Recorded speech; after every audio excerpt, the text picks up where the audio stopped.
Buenas noches, profesor. Mi nombre es Elber González y voy a dar inicio al tema de fluido. Para empezar el tema de fluido es necesario irnos un poco hacia atrás y hablar un poco sobre la reseña histórica. Todo esto con el fin de entrar muy bien al tema de la mecánica de fluido. Como la mayor parte de la ciencia, la mecánica de fluido tiene una historia de antecedentes lejanos aislados, después de una época de descubrimiento fundamental en los siglos 18 y 19 y finalmente una época de práctica actual como denominamos a nuestro conocimiento ya bien establecido. Las civilizaciones antiguas tenían conocimientos rudimentarios pero suficientes para resolver algunos problemas. La navegación a vela y el regadío datan de tiempos prehistóricos. Los griegos introdujeron la información cuantitativa. Arquímedes formuló las leyes de flotabilidad y lo supo aplicar a cuerpos sumergidos, utilizando cierta forma de cálculo diferencial en sus análisis. Los romanos construyeron multitud de acueductos, pero no dejaron escritos sobre los principios cuantitativos de su diseño. Hasta el Renacimiento hubo mejoras sustanciales en el diseño de naves, canales, etc., pero tampoco nos queda evidencia de los análisis realizados. Hasta Leonardo da Vinci obtuvo una ecuación de continuidad para flujos unidimensionales, que es muy referente a todo este tema que vamos a entrar. Fue un excelente científico y en sus notas dejó descripciones muy reales sobre chorros, alas, resaltos hidráulicos, formación de torbellinos y diseños de cuerpos de baja y alta resistencia, lo cual conocemos hoy en día como cuerpos fuselados y paracaídas. Dicho ya esto, ya sabemos que la mecánica de los fluidos no viene desde un tiempo para acá, sino de ya remota, desde hace muchos siglos atrás, y con esto podemos ya entrar a la mecánica de fluido. Para empezar, vamos a dar una breve introducción a la mecánica de fluido. La mecánica de los fluidos es la ciencia que estudia el comportamiento mecánico de los fluidos, tanto en reposo como en movimiento, y su efecto sobre su entorno, tal como superficies de sólidos o interfaces con otros fluidos. La propiedad fundamental que caracteriza a los fluidos, que son los líquidos y los gases, es que carecen de rigidez y en consecuencia se deforman fácilmente. Por este motivo, un fluido no tiene forma y diferentes porciones del mismo se pueden acomodar dentro del recipiente que lo contiene. En esto difieren de los sólidos, que en virtud de su rigidez tienen una forma definida que solo varía si se aplican fuerzas de considerable intensidad. Como vemos en este diagrama, que en la diapositiva vemos cómo podemos dividir los fluidos. La mecánica de los fluidos, como ya sabemos, es la ciencia que estudia los fluidos, el cual lo podemos dividir en fluidos en reposo y fluidos en movimiento. El principio que denomina los fluidos en reposo es la estática de los fluidos y en movimiento la dinámica de los fluidos. Con la diferencia, los dos tienen un efecto sobre su entorno, pero con la diferencia de que en la dinámica de los fluidos existen fuerzas superficiales sólidas que intervienen en este tipo de fluido. Para poder entrar al campo de fluido es necesario saber unos conceptos fundamentales. Uno de los principales es saber cuáles son los estados de la materia, como ya lo conocemos, que es sólidos, líquidos, gaseosos, su fase, como ya conocemos y expuesto ya en exposiciones anteriores: solidificación, condensación, vaporización, fusión, sublimación regresiva, sublimación. Son las fases que tienen ¿cómo le digo? Estos elementos, pues. En todo material que no sea sólido y que puede fluir, a esto se le denomina fluido. Los fluidos son los líquidos y los gases. Aun con sus grandes diferencias, su comportamiento como fluido se describe que son las mismas ecuaciones básicas, o sea, mejor dicho, que para trabajarlos, estudiarlos, se usan las mismas ecuaciones básicas. La diferencia entre uno u otro está en su compresibilidad. Normalmente un fluido cambia su forma según el envase, se deforma continuamente bajo fuerzas aplicadas. La atmósfera y el océano son fluidos y el 97% de nuestro cuerpo es fluido, el manto de la Tierra, etc. Ok, seguimos. Siguiendo con los conceptos fundamentales, el estudio de la dinámica de fluido es similar al clásico de la dinámica de sólidos, usando las ecuaciones de hace 150 años en que se estudia el movimiento bajo la acción de fuerzas aplicadas. Estos principios conllevan a la conservación de la masa, conservación del momentum, conservación de la energía termodinámica. Las ecuaciones de movimiento son dinámicas y las ecuaciones de continuidad cinemáticas. Cuando hablamos de cinemática son aquellas que describen el movimiento de un cuerpo sin considerar las causas que lo producen. Y en cambio la dinámica estudia el movimiento teniendo en cuenta las causas que lo producen y ese tipo de causas son las fuerzas.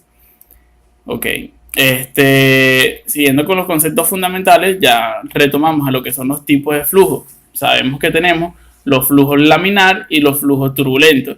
Cuando hablamos de flujo laminar, son aquellos flujos que son ordenados y predecibles y el cual el movimiento se produce en capas o láminas. Las soluciones matemáticas son factibles y en este flujo las partículas se mueven en trayectorias independientes de las partículas de capas adyacentes.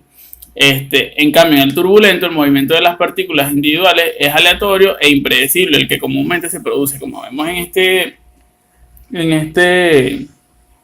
este dibujo o en esta aplicación. Vemos que el flujo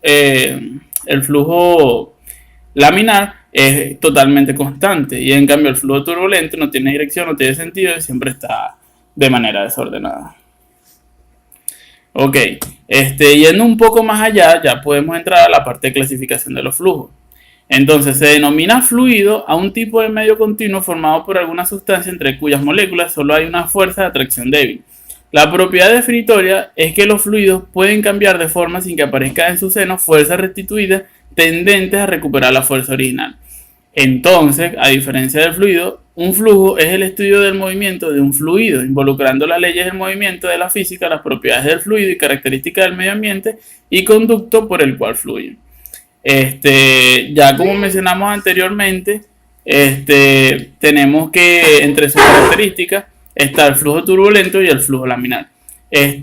Podemos también caracterizarlo o clasificarlo, mejor dicho, de acuerdo a sus cambios de densidad respecto al tiempo. Como vemos en esta imagen, vemos que los líquidos son fluidos que son muy poco compresibles. En cambio, a diferencia del líquido, el gas es mucho más compresible, de acuerdo a sus átomos, pues. Otro tipo de clasificación, podemos hablar de su variación de velocidad con respecto al tiempo, el cual se divide en dos, que es el flujo permanente y el flujo no permanente.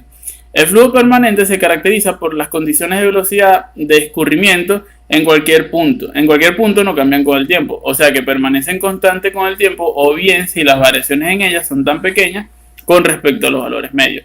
A diferencia de el flujo no permanente son aquellas propiedades de un líquido y las características mecánicas del mismo siempre serán diferentes de un punto a otro dentro de su campo. Además, si las características de un punto determinado varían de un instante a otro, se dice que es un flujo no permanente. Siguiendo con otro tipo de clasificaciones, podemos verlo de otro tipo de manera, podemos analizarlo de otra forma, como es la clasificación por magnitud y dirección de la velocidad del fluido. Esto se divide en dos, lo que viene siendo un flujo uniforme, un flujo no uniforme, un poco más extenso de explicar. También lo podemos clasificar por efectos de vector de velocidad, al cual tenemos un flujo rotacional o un flujo irrotacional. Y entre eso, otro tipo de clasificaciones como es el flujo unidimensional, flujo bidimensional, flujo tridimensional, y el que más nosotros buscamos se llama flujo ideal, que es aquel flujo incompresible y carente de fricción. Un fluido que no presenta fricción resulta no viscoso y los procesos en que se tengan en cuenta su escurrimiento son reversibles. Este es el que normalmente podemos buscar o el que más se nos asemeja para mejor o con el que mejor podemos trabajar. Por último, para finalizar y entender todo esto, este sistema y algo que se nos pide a nivel de trabajo es saber sobre la densidad y la gravedad específica. ¿Qué pasa? Cuando hablamos de densidad, se describe como cómo están unidos los átomos que componen el fluido, es decir, el grado de compactación que existe internamente. La densidad se define como el cociente de su masa entre el volumen que ocupa. En su fórmula matemática quiere decir P es igual a M entre B. Como toda medida, está en su sistema internacional de unidades. En los líquidos, su unidad es kilogramos entre metros cúbicos y en los gases, kilogramos entre L. Eso es todo. Con esto ya tenemos una breve reseña de lo que es el flujo, su historia, cómo se caracterizan, cómo se clasifican, y ya podemos entrar un poco más a la práctica. Lo dejo con mi compañero Pariato.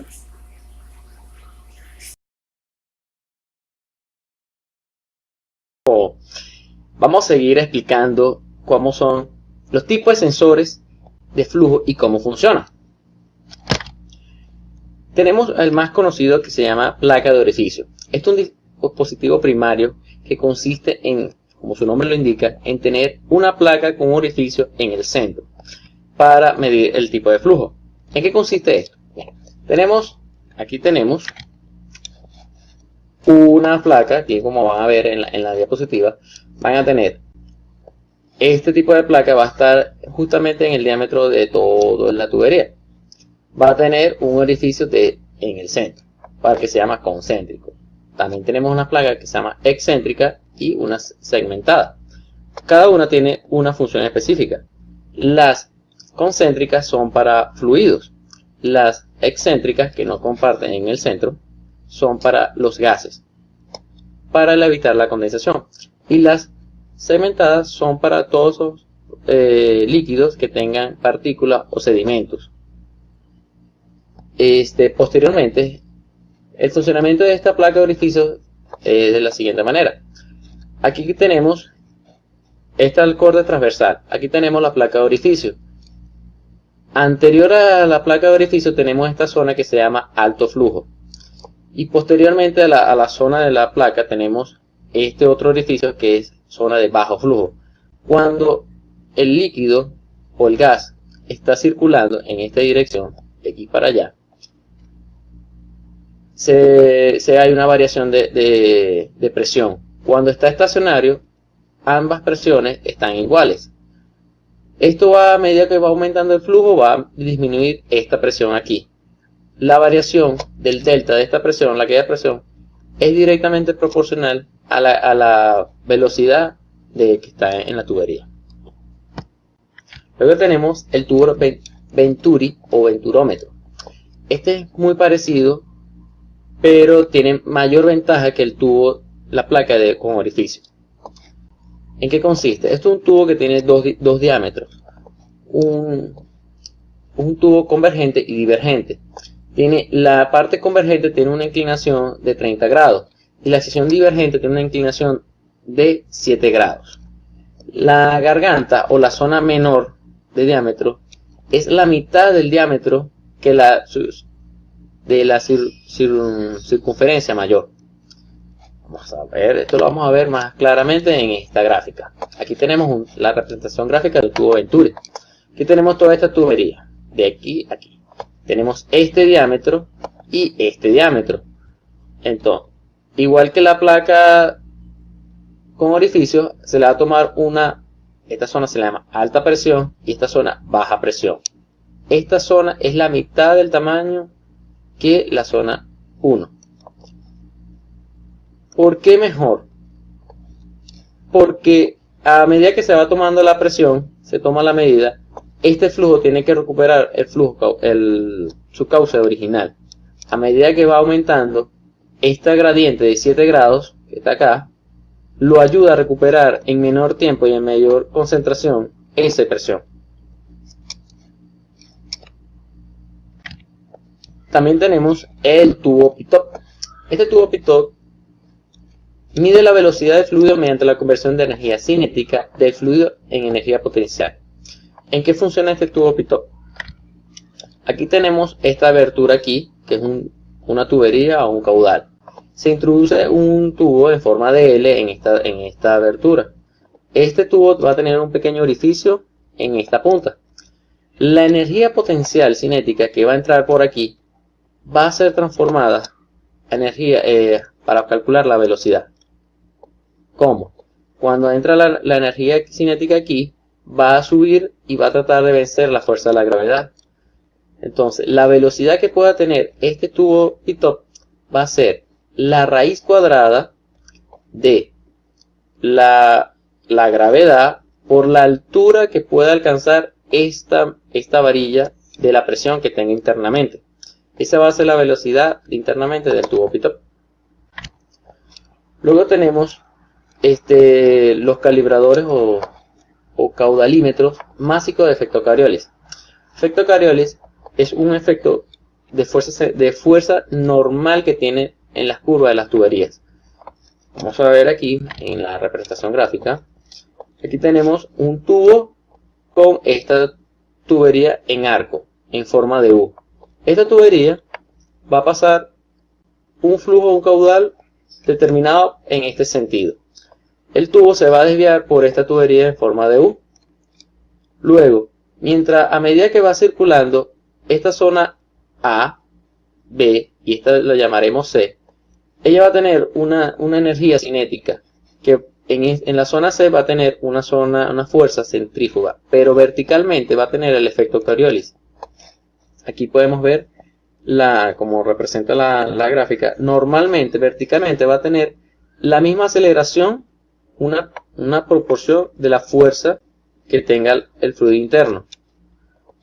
Luego se combinan con unos imanes y un detector de derecho de posición con unas bobinas de accionamiento, y la vibración que genera esta fuerza de Coriolis se puede transmitir o traducir en un equivalente de flujo para poder calcular el caudal o fuerza que tenga este caudal internamente. Esto tiene una ventaja y una desventaja. Las ventajas: el tubo de transporte ofrece un medio fundamental para la medición del flujo de masa. Sus componentes móviles requieren menos mantenimiento. Dispone una gama de materiales resistentes de corrosión y una calibración independiente de la viscosidad o perfil de flujo. Las desventajas: rendimiento se ve afectado por la presencia de bolsas de aire. Es muy sensible a la vibración. La caída de presiones a pleno en algunos diseños son voluminosos.